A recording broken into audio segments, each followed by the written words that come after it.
Welcome to Relationships as Spiritual Practice, Bridging the Secular and Spiritual. With your host, LaShelle founder of Mindful Compassionate Dialogue and Wise Heart PDX. Hello, thank you for being here today. Today I'd like to explore the topic of dependence and your relationship to dependence and community. Today I was at lunch with a friend and I said something like, I would like to help people become more dependent.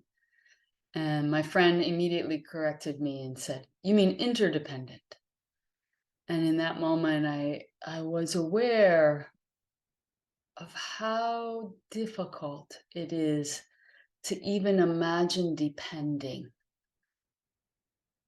And that word depending has, especially in the psychological community, perhaps, where it's even a diagnosis dependent personality, right? Relationships without mutuality. Yeah, that it's received a bad rap. And at the same time, there's a part of us that knows that community is not created without true dependence upon one another. And I just want to keep using that word dependence because I want to work that edge that we have. I have a sense that sometimes using the word interdependence lets us escape from the incredible discomfort of really allowing someone to support us in a critical way, in an essential way.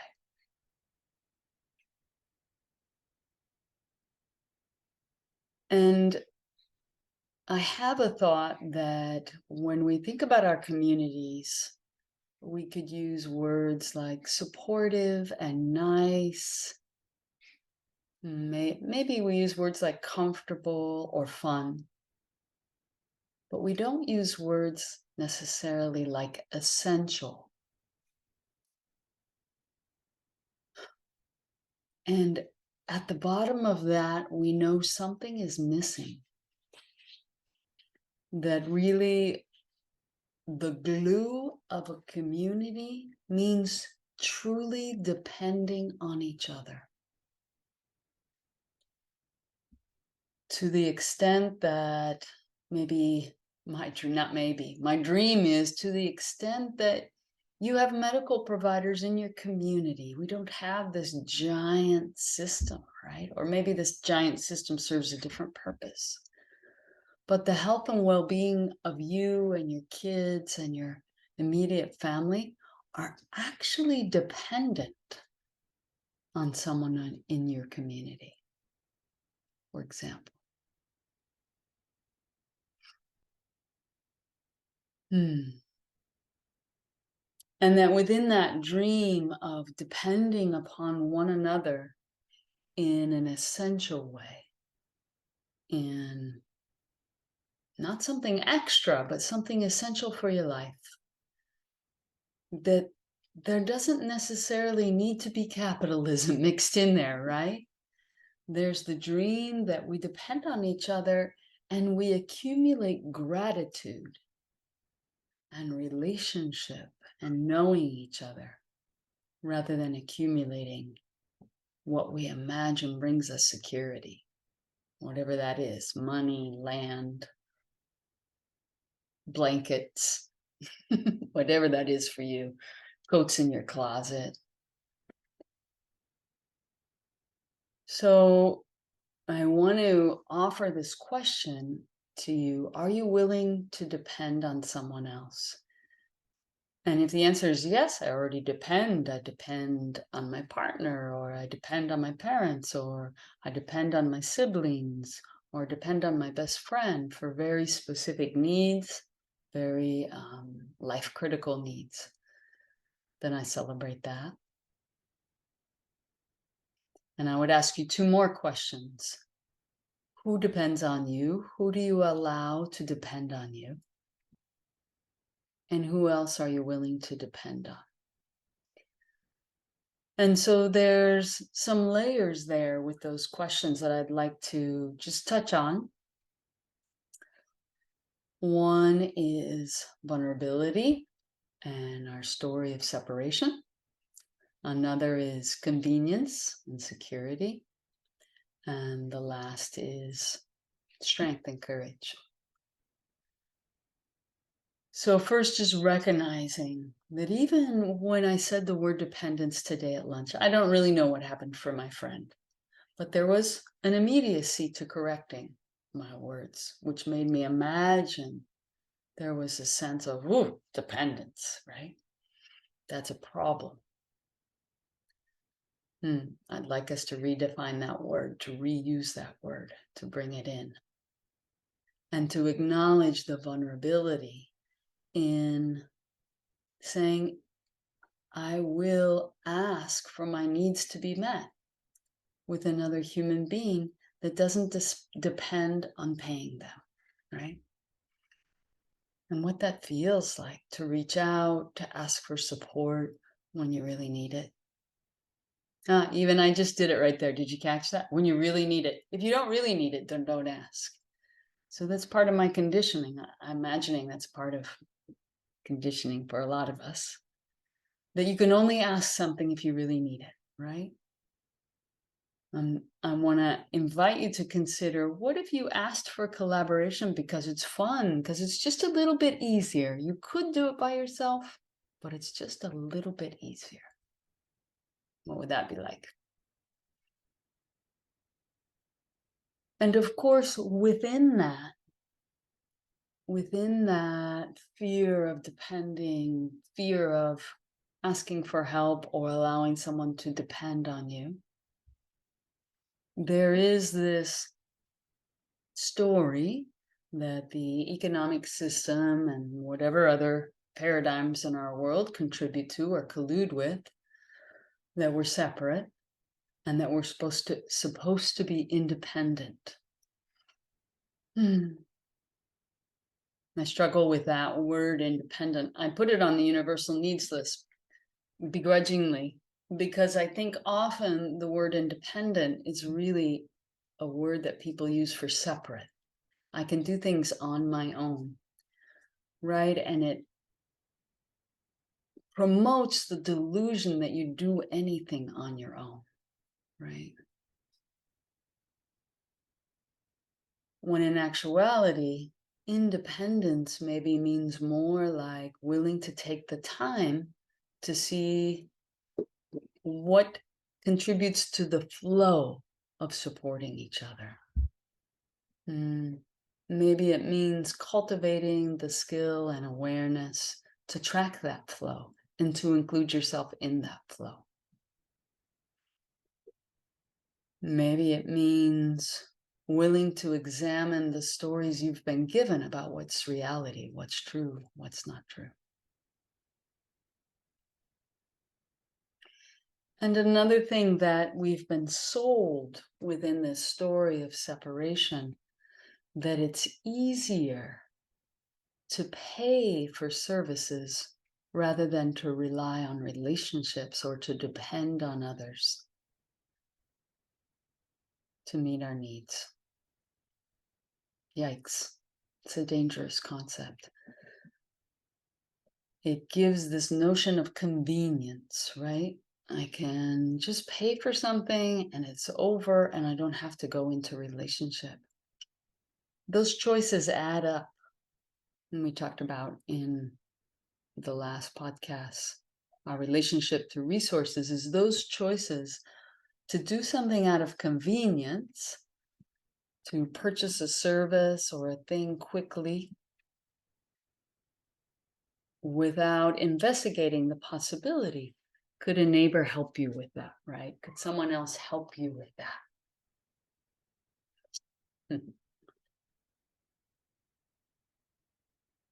So it's so embedded, right? This sense of, if I'm an independent, I have the money, or the connections or the network to get the services I need without depending on someone else.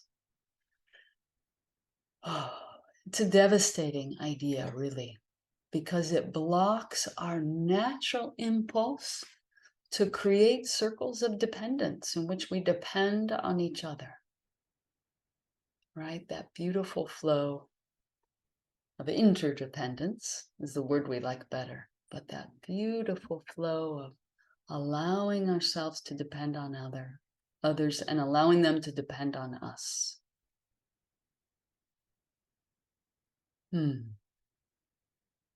Paying for services rather than relying on relationships has a high cost because it promotes the dehumanization of the other person, right? The other person becomes a service. It blinds us to the systems of inequity, discrimination. It helps us to go numb, to fall asleep to our lives and to other people. And so that's a high cost because there's a whole you that wants to participate in life. There's a you with infinite layers of complexity that wants to participate in life, that wants to participate in the flow of giving and receiving and gifts. And so does that person on the other side of that service. There's a way in which we hide behind paying for services. And I believe that each of us have this longing to be seen for our beautiful needs and to be seen for the gifts that we can give.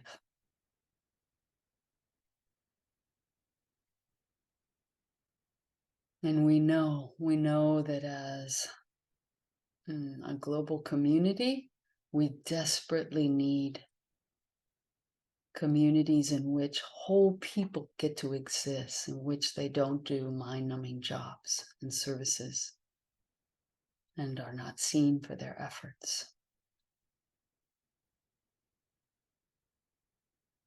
We need to shift our currency, right? From money to gratitude. Giving and receiving and letting that gratitude inspire the flow and redirection of resources. So maybe you recognize all this. And one thing I want to be super clear about in these podcasts is I don't see it as a platform for spouting a bunch of depressing information and opinions. Oof, there's a lot of that out there. And, hopefully a lot of it is helpful. I don't know. But what I want here, what I'm hoping this podcast helps provide is inspiration, is movement, is an ability for you to get just a little more clarity that opens up a new energy for you, a new sense of inspiration, motivation, movement. For me, that's the key, that each of us keeps opening at whatever pace we can, and does something new, try something new, sees a little bit of that conditioning and patterned behavior that's not life-serving, and try something new. So with this sense of dependence and community, and really understanding deeply how important it is that we depend on each other, that to dissolve the world economy, which distributes resources atrociously inequitably, that it means we pull out of that economy, and one way, at least one way, is to choose a relationship instead of a service. That's a possibility that I'm throwing out there for you. I invite you to consider that deep importance of depending on relationships rather than services. To examine your vulnerability there, whichever side of the coin it is for you, allowing others to depend on you or you allowing yourself to depend on others. And to ask yourself the question, in what arena of life in the coming week or month would I be willing to depend on a relationship instead of a service? Where would you be willing? Where could you open to a different possibility? And maybe you could start that opening by celebrating where you're already doing that, right? Where you give up convenience and whatever perceived security that convenience or that service provides. And you have given that up and you're depending on someone in your community instead. And you're investing in a network of interdependence in that way. So maybe celebrating that is a good start. Let me offer some possibilities just to make sure we're all together on what those could be. Maybe you could board your dog while you're away for the weekend, but instead you ask your neighbor to come over and care for your dog. Maybe they have a teenager who would be happy to come over and walk your dog. Let's think of another one. Daycare. Ooh, that's a big one. That's so expensive, right? Daycare for your children. Maybe you already, instead of paying for daycare on all the days you might, you reach out to a friend that loves being with your child, and they're with your child an afternoon a week, or your sister or mom, family member. Maybe you depend in that way. Maybe you enjoy mowing lawns with your hand mower, and maybe you offer your neighbor to depend on you, and you mow their lawn for them with your little hand mower because that's something you enjoy doing. You like the smell of grass. You like not using electricity and gasoline. So you offer that. How's that landing? Are you thinking of examples of how you already have, in certain circumstances, chosen relationship over paid service? And you're accumulating gratitude and a depth of relationship.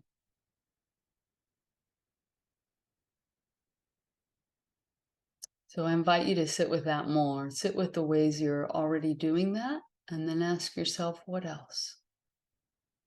What else could you do to open a little bit more vulnerability in that area of depending or allowing others to depend on you? I hope this was helpful and inspirational. It's my deepest desire to contribute to your sense of inspiration in life and to care for our world together through love. Radiating love from my heart to yours.